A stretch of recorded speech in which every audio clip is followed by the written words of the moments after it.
Hello, my name is Julia Sumis, and I am the editorial assistant at Global Food Safety Resource. And today I am continuing our chat with Dr. Chris Elliot, who is a professor of food safety at Queen's University Belfast. Thank you again for joining us, Chris. Absolute pleasure and great to talk to you as well, Julia. Glad to hear it. All right, so one more question for you.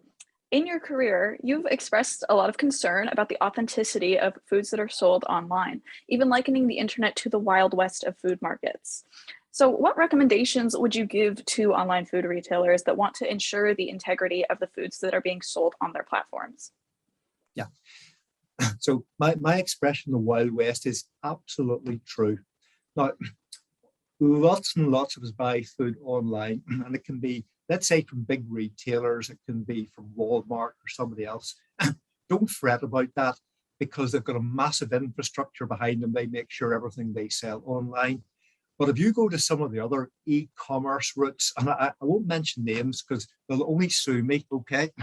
But Right. there are e-commerce firms where people will advertise food, and you need to be crazy to trust it, okay?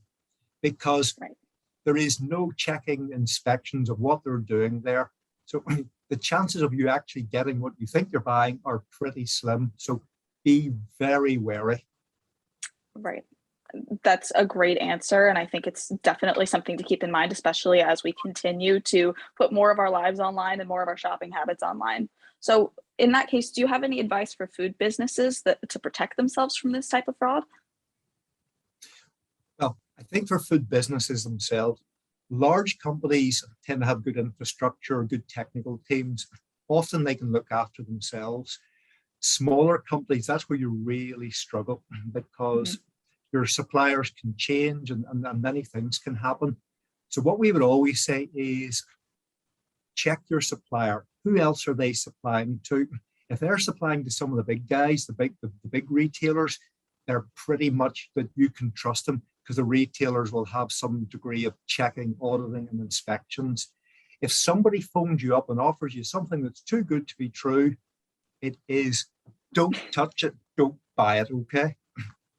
Absolutely. That's some incredible advice, especially for some of our viewers who may own their own small food businesses. So, thank you again for this chat. I really appreciate hearing all of your insight today.